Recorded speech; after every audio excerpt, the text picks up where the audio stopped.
You probably think I lost my mind, but pressure washing old sandpaper, it works. And it saved us hundreds of dollars in our shop. And that's just the beginning. Because in today's video, I'll be covering 7 simple woodshop hacks that save time, boost production, and reduce headaches. So whether you're a hobbyist or a full-time business, these tips are gonna help you a ton. Let's get right into it.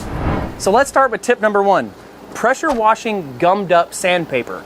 So whether you have sandpaper from an old edge sander or giant wide belts like me, if you use it, you're gonna eventually gum it up or burn some spots. And the problem is that most people use this eraser right here, and the eraser only gets off a little bit, but it doesn't get off a ton.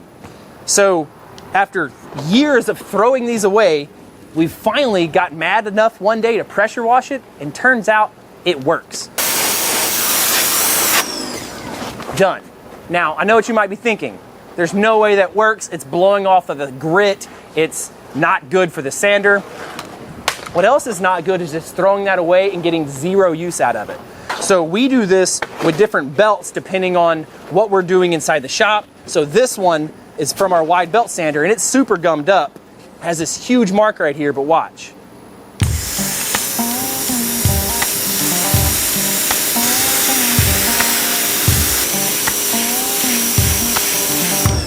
And boom, that makes me happy. That even makes the sandpaper happy. So pressure washer, believe it or not, works. Just make sure your sandpaper, 1, is still sharp, and 2, has cloth backing. So if you have a drum sander, edge sander, wide belt sander, or any kind of big sandpaper, stick a pressure washer to it. It's gonna save you hundreds and hundreds of dollars. Now, on to the next tip. The next shop hack is gonna be the branding area. Now, this is an area that has slowly developed over time as I've started in that horse barn and graduated up to my industrial shop. So, first of all, what is a brand? This is just a heat brand I got from Branding Irons Unlimited. I really like their stuff. It's like $100, and it's a custom brand, and what you do, you heat brand all of your products. Well, what we had was inconsistency with branding and stuff like that. But what we did over time was we needed something a little bit more consistent. So we went to Harbor Freight, got an old drill press, and actually stuck the brand in there.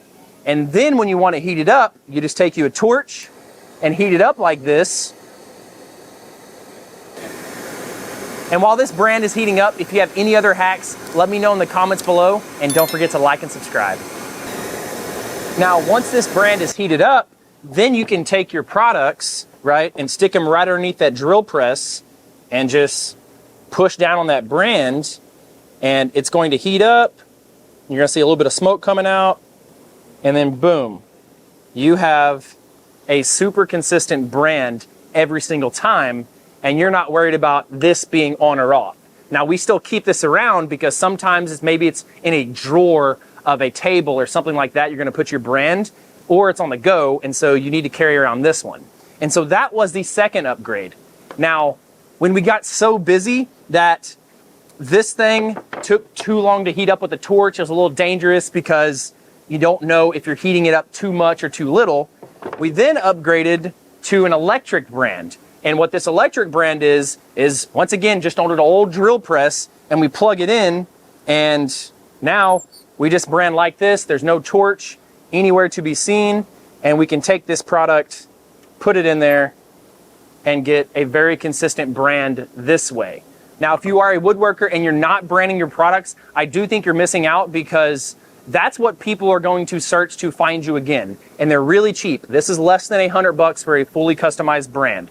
This right here, this whole setup right here is like $200 because I think it's like $100 for this and a little torch. And then this setup right here is around $400 because this is expensive, and we got this for free from an old farmer down the street. So this is a hack that you should be using in your wood shop, whether it's a handheld brand with a torch, a brand in a Harbor Freight drill press, or an electric brand in an old drill press. This is a huge hack that has saved us a ton of time and money. Now, on to the next one. So the next hack is going to be jigs for a table saw or a rip saw. So I'm in my industrial shop, so we're gonna do this on the rip saw, but imagine you have a table saw, same exact concept. So what this is For us to get consistent results every single time, if you ever did a fence on a table saw, you always take the tape measure from the blade out, and you always have to adjust it a little bit. Well, that does take a little bit of time. So what we did on this rib saw, which we've done on the table saw, is we put a little pin in right here, and we can actually have different jigs with different measurements on it. So this is a 1-inch measurement. So we know if we put this on right here and we bank it up and we slide our fence to it, we know that that piece coming out the other side is going to be exactly 1 inch. And guess what? We have one for 1 7/8 inches. And so now you put that one for 1 7/8 inches, and boom, I know it's exactly 1 7/8 inches. Whether I read the tape measure, one of my guides uses a tape measure, my son, who's 1 year old, reads the tape measure, if he can slide that, it's going to be consistently exactly 1 7/8 inches coming out the other end. Now, how this applies if you have a table saw, maybe you cut consistently 24-inch pieces. Well, all you need to do is either insert a little peg or a screw somewhere on your tabletop, or just cut a board 24 inches that fits in between your fence and your blade, and you bump the fence to that piece, which bumps to the blade, and you know it's exactly 24 inches, and you never have to pull out a tape measure. Now, even though this does have a tape measure on the fence, sometimes I can be a little bit off one way or another. And whenever I'm cutting out consistent products that I need over and over again, 1 inch or 1.02 or 0.98 is a big difference when we're producing a lot of stuff. This is a hack. I cannot tell you how much time and money it has saved us with consistent parts every single time, and anybody being able to properly set a table saw or set a rib saw. This one is huge. Do not underestimate how powerful simple measurement jigs like this are for your saws. Now, on to the next tip. The next hack is using dowels or pegs on different kinds of jigs. And so this is a jig that we have on my industrial CNC, but apply this anywhere in the shop. Whether it's a table saw, a laser, another CNC, a router table, does not matter. So what we do with these pegs is we use them as like a stop for these ingrain cutting board kits that we make, okay? Well, what they are is they're at different placements. And so we use them as a bank stop. And so if we want to take off an 1/8 inch off the front, we put them in the third column. If we only want to take off a 1/16, we put them in this first one. And so now, depending on the size of this board, we can quickly know exactly how much we want to take off. And then now we want to take off an 1/8 inch off of this front. And so we apply it just like that, and we get these set up. And this other one, maybe we want to take off a little bit less than that. And so we can put it right here. And so by using this peg system with these removable pegs, we can quickly measure out what the heck we're doing, remove them, run them on a machine, and we're good. And everything is measured out really, really quickly. Now that we have all of our pieces lined up and ready, we turn on the vacuum, boom, everything is sucked down, and then we head on over to Anthony over here, who's, many of y'all guys know Anthony. He's been with us for 10 years now, employee number uno, and hell yeah. Yeah, so he started with the Laguna IQ, and now he's operating a $300,000 CNC. All right, so Anthony's gonna hit go on our CNC, and all right, so we're good, Ant. Boom.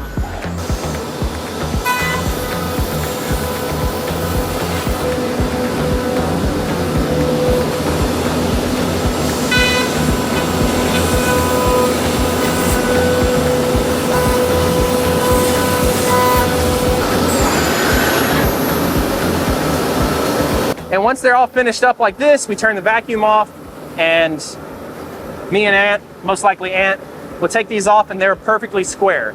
So definitely think of using different dowels and pegs for different alignment things inside of your shop. It's a huge time saver, huge hack, and I know we use it daily in the shop. And also, check out our ingrain cutting board kits. They're pretty awesome.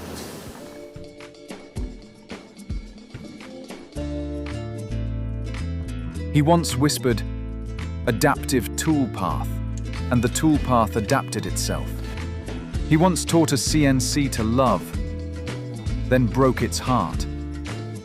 He never tabs his parts. Gravity knows not to interfere. He once engraved a walnut slab so delicately, it turned back into a tree out of gratitude.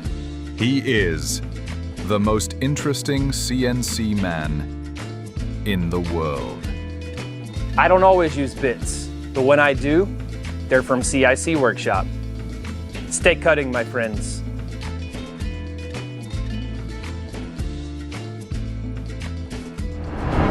The next woodshop hack is for batch production, and it's kind of hard to explain, so let me just show you. So whenever we came out with our piggy banks, our trouble was we had so many different shapes and sizes, and we had to know how to engrave on them and actually do multiple at a time. So what we did to fix this problem was we came out with these little square templates. And what these square templates do is make everything the same exact size. So all of these are exactly 1 foot by 1 foot cut on a CNC. So now we can take all these weird shaped things that we're cutting out and actually do them like they're not weird shapes. So once they're all in here, we can bump everything just like this, and we know everything is tight. And then whenever we program it, we know everything is perfect because on our program, everything's in a perfect square. But how does this apply to you if you do not have a laser? Well, just think of maybe you have a CNC and you have all these different shapes. We'll cut out a square, and every time on your CNC, you can bump it to a certain corner, put the object in there, and then engrave on it every single time. You don't have to measure the center. You don't have to make all this weird stuff. And then on this actual piece itself, you'd make a little clamp that holds the individual piece in place. We've done this a ton with our CNCs, but I think this laser is just a perfect example. And guess what? We want to put another letter in there. We find our letter, we find our stencil, we find our letter, and guess what? We can pop it right in, really, anywhere we want and engrave it, and it's good to go. So this is definitely a huge hack that we use time and time again. Now, on to the next one. The next hack is going to be in the glue area, and it's the simplest of all. You only need one thing. A $42,000 glue clamp system. But if you can't afford that, here's 2 simple hacks that we use in the glue clamp area. Number 1 is we used to use wooden spacers to dry out different products, but we started using plastic spacers. So these are actually drops of color core that we cut into strips. But now, whenever we're drying products, most people just lean them. Well, after we unclamp them, we'll put these in between. And so now, whenever all these pieces are dry, the plastic doesn't stick and it comes right off, and you don't have to hammer anything. And these I was just throwing away anyways. Hack number 2 in this area is going to be, believe it or not, silicone dishwasher mats. So this is something we use as a glue mat right here. And the reason we use as a glue mat is because it's fully silicone and you can easily just peel the glue off. Rockler sells something similar, but it's twice the price. And so I bought this from Amazon. I'll leave a link in the description. Super cool, huge hack. So silicone glue mat, plastic spacers, and a massive industrial clamp. And that'll make your glue ups a heck of a lot easier. Now, on to the next hack. And the last woodshop hack ends in our finishing room. And so what you see behind you is a whole bunch of our products drying on our drying rack. Now, this is not going to be one particular hack, just a series of things that we evolved to get to this part in the process and why we evolved to it. So, most cutting boards, you take a little bit of mineral oil, you oil them up, it's super satisfying. But if you just buy you a little tote like this right here, you can put a lid on it, you buy a couple gallons of mineral oil from Amazon, and 20, 30 bucks, you have you a dipping solution, right? Now you dip the cutting board in there, it's drying, and you can now dip another one in there, and it's drying. And obviously this rack is really big, but think of the concept, right? It's a piece of wood with some dowel rods in it that go to a drain. And so maybe you can dip them here, right? Make a little piece of plywood that you rack your cutting boards on, and it drains right back into the same thing. That way there's never any waste. So for us, that's what we used to do. And as we grew, right, we're able to now just do a ton of more products, and we put it on a little bit of a lean. That way we can quickly dip, go, and now everything is drying. And then after that, we can put our wax on them and stuff like that. All right, so that's just one simple little fix right here and how this process works. Now, for us, whenever it drains, it goes through a filter, so it filters out any little debris, drips into an old cooler we got, and it goes right back into working mineral oil. Now, if you ever have a spill, instead of throwing away all your sawdust, keep a little bit handy, because if you spill something, you just sprinkle a little bit of sawdust there and it'll sop it all up, right? Nice and easy, quick. These things, thinking outside the box, all these little tips is gonna help you speed up your process, save you time, save you headaches, and they do scale if you do intend to grow. And if you don't intend to grow, it's okay, because ibuprofen should not be a major cost in your woodworking journey. It should be smiles, beers, and of course, CIC Workshop products. So I hope all these tips help you. And remember, if you ain't cutting it close, you ain't cutting it right.